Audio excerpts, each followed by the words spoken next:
Pictures, we're looking at Lady Dynamite from 1979. What's this for? Good thing you're not allergic to this. This is penicillin. It's not that old ear infection again, is it? I've been feeling fine. No, you're basically okay there. Ear infection was something like last year. This is to take care of another little infection. Oh, what is it? It's a mild strain of gonorrhea. Gonorrhea? You mean I have the clap? You don't anymore. This is a very I'm popular. a bitch! I can't believe he did that to me. I've been playing it straight for 10 years, and he comes and does that to me. Calm down. I'm your doctor, remember? I'm sorry. What are you so angry about? I've been married and faithful to the same man for 10 years, so I know where I got the clap, all right? And I'm furious about it.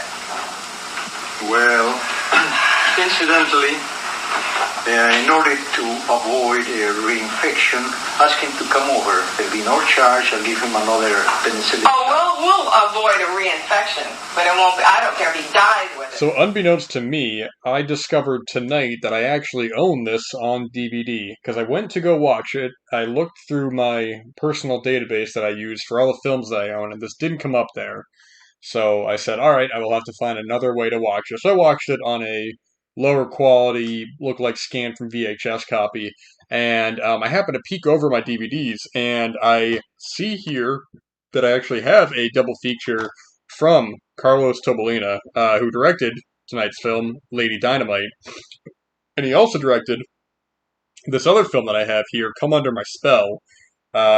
Now, what's interesting with this is that the DVD here lists it as 1979, and even at the end of the little description on the back, it says, Lady Dynamite truly explodes with eroticism in this 1970s sex flick. When I look online, on IMDb, on IAFD, and on when I actually even searched up the film, it all came up as 83. So I don't know if this was filmed in 79 and not released till 83. I really don't know. I have no information about that. But either way, for the sake of this DVD, which I did not watch what was probably a good-looking restoration on, we will just go with that date anyways, of 1979.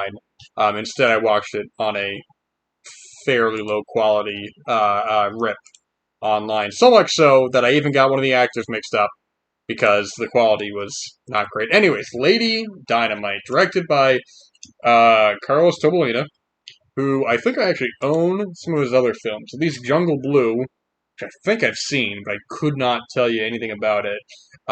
He has quite a number of films under his belt, but this is the first film of his that is being discussed on Peephole Pictures. So, 1979, in this film, we have Colleen Brennan, who is married to Shone Taylor. The film opens up, they're getting intimate in bed, things were all great. But things are actually not great, because then she goes to see a doctor with a cameo by Mr. Tobalino himself, and the doctor has unfortunate news for her. She has gonorrhea. She has the clap. No one wants that. So she goes home, and, well, even at the doctor's, who he takes her clothes off and says, "Yep, you got gonorrhea." She's like, "Man, I know who did this." So she comes back home to her husband, Shone Taylor, and she's like, "I know you gave me the clap. I can't believe you do this." And he's like, what's going on here, man? That wasn't me. Could have been anybody." But she's like, "You know what? I am so fed up with this. I'm so fed up with getting gonorrhea that I'm gonna go out and I'm just going to have a bunch of open, free sex. I'm just going to, it doesn't matter if it's guys or girls, I'm going out there, I'm going to have the time of my life."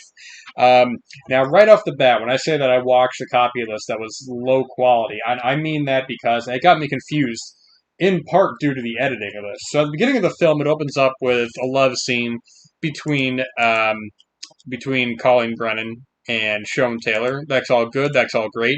And then you have the scene after that where she's like, "All right, when she goes to the doctors, even though they actually, they have these nice, actually, kind of camera shots with the camera mounted to the car, Like you'd see in like maybe a chase film or something where it's mounted to the hood of the car, kind of facing the windshield. But it was funny because at first it was kind of tilted. It wasn't exactly perfect, and I was like, "Oh man, that looks a little tilted." But then later on, they do it, I think, 2 or 3 more times, and they actually fix the positioning of it. So it looks good. It looks like a professional shot. I like that. They have Colleen narrating a couple times in this, so that all works well. But anyways, she goes to the doctor. Mr. Tobalino says, "Sorry, you got the clap. No good." She goes back home and she tells off, Mr. Taylor.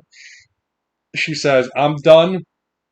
I'm not doing this. I'm going out and I'm doing my own thing." And he's like, "No, oh man, get back. Don't do that." So then the next scene, it looks like she's in the same bedroom in the opening scene. Now I thought two things. Number one, if she's going out there and she's maybe hooking up with another guy or something, why are they doing it at her house in the bedroom when the husband is home? I thought that was peculiar. But then no, I was incorrect. It's actually the same footage from before of her with Shone Taylor. Now I don't know why that scene is here, because if she is supposedly leaving to, go sleep with other men, it's like they continued that scene from early on. It's like they should have just played that whole scene out because I don't even remember if there was a money shot in that scene, honestly, because when you first start off, there is no money shot. It just kind of, it's them getting intimate, and then it's like, okay, now we're going to cut to the actual film. Now, it actually happens a couple times in this. But with this, yeah, it cuts back to it. I'm like, what? What? Why would narratively that doesn't even make sense here? But anyways, she is like, I'm going out. I'm gonna start, seeing people. There's this guy, Blair Harris, who looks a lot like Scott Baio. He has a nice yacht. There's some nice shots, some boats in this. Honestly, a lot of the exteriors look pretty good. Whenever she's driving around and when it's like inside the car, or like I say, when the camera's actually mounted to the hood of the car, that actually all looks pretty solid, especially for the lower kind of quality rip that I was watching. I'd be interested to kind of compare it to. The DVD that I have in my hands here. Although it is 2 films on one disc, which is always a bit of a tricky situation. These Peeporama DVDs are all on one disc, and if you guys remember when Walmart back in the day used to have they used to have an 8 movie pack. It would be on 2 discs, so you're cramming 4 films on a single DVD. And oh my gosh, they might as well have looked like internet rips. Those things were rough. Anyways, man, first things first, you got the opening credits. Music composed by Shamus. I don't know what Shamus is. Is that a person? Is that a group? I don't know. But there is a band, presumably a band, called Shamus. I don't know anything about this band, but boy oh boy was this a funky soundtrack. A lot of funky beats, but also a lot of repetitive beats. I noticed quite a bit, especially in the third act, which I will get into in a bit, kind of the big section of the film.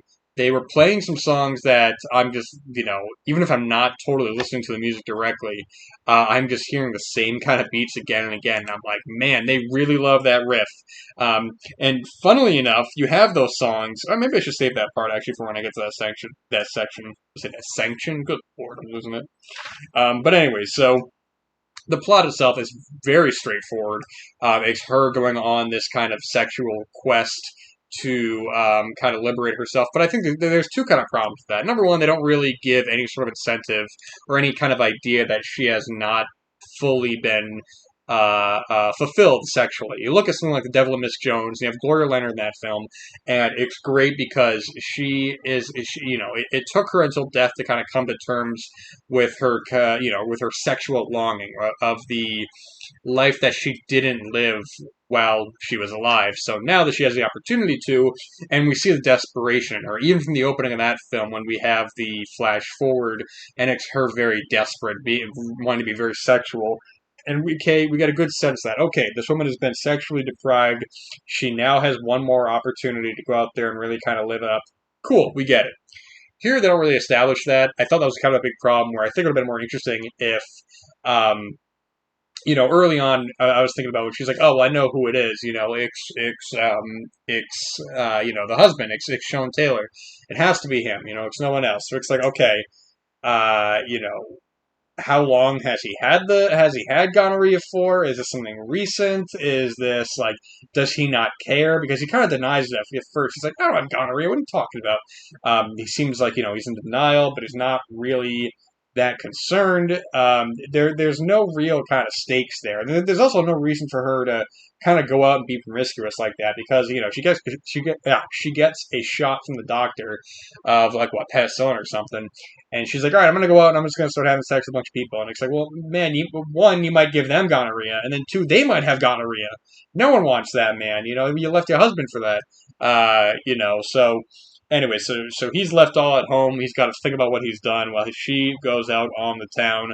And I will also say that with the first sequences in the film, or the first scene, I should say, between her and Shone Taylor, it is well shot. Honestly, it falls into some of the tropes that I have with these adult films, which is when the camera is just so close to the genitals that it's taking up the entire screen, and it feels more like a medical kind of video rather than being something erotic. But I will say it, the eroticism is fair on this. I think Carlos does a really good job at directing. I don't know who like the director of photography was on this, but either way, I can actually look it up here. Okay, so no, Tobalino was the camera operator as well, according to IMDb. Which, I mean, unfortunately for a film like this, there's really not much to kind of cross-reference it with. I mean, these DVDs have no features on them; they're just the Peekorama kind of double features. Just get the films out there, get the trailers on there, and boom, we're good. But it's not doing any, but besides the mounted kind of camera on the car, it's not doing any kind of crazy camera work that it doesn't need to do. But the scenes of love, they're done, they're shot well, they're shot erotically. Falls into a little bit of what I talked about before, but overall, those are well done. That whole scene on the yacht, I thought was well done, between her and Blair Harris. Like I said, the scenes early on between her and Shone Taylor are good. I mean, those are good scenes. Now, the thing with the film is that, another thing I want to mention with the scene on the yacht, which I thought was kind of peculiar, is that the audio at times was a little off. In part because of the copy that I was watching, which I'll talk about, and then in part because of the actual just kind of audio itself. It felt like during that scene between the two of them, you had the music playing, you had the music by, what I write down? Seamus? Shamus sounds like Samus, man, from Metroid. Anyway, so you have that, and it sounds like they're trying to say something, but I was like, I can't hear them, man. I don't know what they're trying to say because the music's too loud and the microphones are too quiet. And then later on, when because of the copy I was watching, the audio started like distorting and the music started like warping. Man, it's sort of like what the hell was that experimental film I just watched? That like 4 hour experimental film I'm blanking on the name of.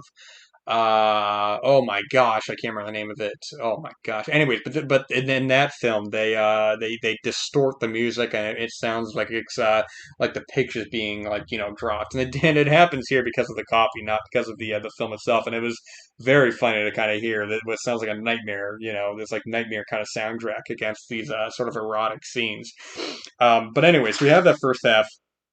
And one thing else I wanted to say with the yacht scene one more time that you don't really see a whole lot of in adult films is they actually make a point to kind of show Colleen Brennan's pleasure as well.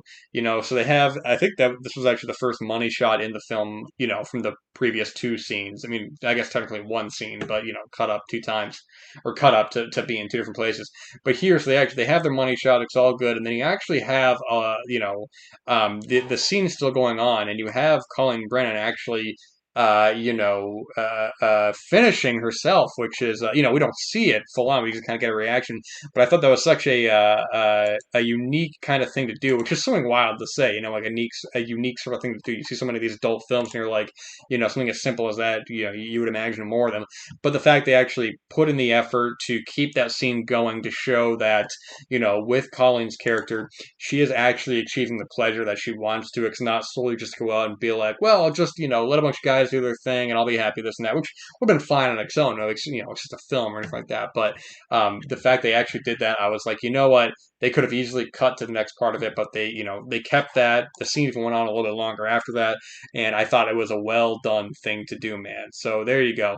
Now, when you get to about a half hour or so into the film, maybe more so, I think is where you get two of the big scenes in the film. You have these basically these big orgy sequences. First between Colleen Brennan and a couple of ladies. You have Laura Lazare and Lili Marlene in these, and the other actress who is not listed, who I don't know who that is. I apologize. I'm pretty bad with names and faces. So you have that scene. It goes on for a while, and then if that's not enough, they're talking about like, man, who needs guys? Being a girl is great. Everything's great about being a lady. This is awesome. We can just kind of help each other out. And they're like, we need to get some guys in here. And I'm like, well, what? Are they just there? And I guess, yes, they are just there. Now, they get in these strippers, man. Or dancers, maybe you say. Well, they are stripping. So, okay, strippers. And actually, I'm looking at the poster right here in the DVD. And it says, starring Colleen Brennan, Blair Morse, exotic male dancers, Rocky and Mike. Which is funny because I'm looking this up, and this guy's name is apparently Nick Niter. Or, unless that's one of the other guys. I think there were 3 guys. Maybe there were 2 guys. I don't remember. Were there 2 guys? Were there 3 guys? Should I have checked this beforehand? Absolutely. Will I check it now? No. Okay, I think there are 3 guys. Anyways, okay, we got this guy, Rocky Balboa. I don't know this gentleman. He's been in apparently quite a bit. Perhaps he will pop up on another show. We will see. I'm looking at his list right here, and it's a lot of stuff that I don't. Okay, I don't remember him in Body Girls, which I have seen Body Girls, and perhaps will need to be revisited. Anyways, enough about this Rocky Balboa fellow. We got these strippers in here, and they're having fun. They're like, man, guys are great. Let's just have some fun with them. And then you got this whole big kind of orgy sequence, and my gosh, man, it just kept going on. Ironically enough, with these adult films, the actual sex part itself is the part I find the least interesting. I'm looking at everything else around it: the actors, the sets, the plot, the dialogue, the characters. This scene, I actively found myself spacing out for, man. I was just like, man, I wasn't even focusing on whatever was happening at the screen at the time, because it's not even that it's necessarily like, like bad direction or anything like that. You see so many adult films, and it's just like, well, we'll place the camera down as close to the genitals as we can, and that'll be good enough. People will be happy with that. I've seen plenty of those films, and those get dull, but, they don't go on forever. These go on for a while, and meanwhile, you got the music playing, which was cracking me up. The music by everyone's favorite, what the hell is it called? Shamus. And they got these 2 songs that were ridiculous, man. Well, there's one song they were playing, but then the actual, like, riff or whatever was repeating a lot. And the music was like, where's the beef? And they'd be like, doo, doo, doo, doo, doo. They didn't have these, like, kind of foreign-sounding guys going, like, the beef is here. It was like, they just kept repeating that. Where's the beef? The beef is here. It's like, oh my gosh, what is this? Wendy's sponsored this damn movie? Yeah, man. And then at the end, you got this other song, which they don't play during the scene, but it's more kind of a slower kind of ballad of "It's time for letting go." And I'm like, boy, oh boy, this is one funky soundtrack, but I don't think I need to hear this again because it's just the same lyrics and it's the same kind of riffs repeating. I wish I could talk about music in a more informative way. I don't really know how to describe music. Above all else, music is I find incredibly difficult to try to describe instead of just pointing out the obvious of just, well, this had a guitar or this had a synth, and also instead of just being like, yeah, let me hum you the melody of the song, But yeah, this scene goes on for a while, and I just was not. It really kind of just dragged down the film for me. In terms of if you're looking for just the eroticism, if you're looking for, if you are in the cinemas in the early 1980s and you're at 42nd Street and you're watching this, you're going to be saying, and you're actually looking for, you're going to be saying, all right, man, that was well executed. Not too much plot. I'm good there. For me, watching this in 2025, I'm going, man, I was kind of digging the plot where it was going. It was thin, but I was enjoying it, It's all well shot, so it's a double-edged sword, really, It's sort of like, if you're watching this for that intent, which I imagine most people are, it's put together. I should also say there were also 4 guys in the scene, not 3 guys, so I don't know who the other 2 were. But anyways, that scene goes on for a while.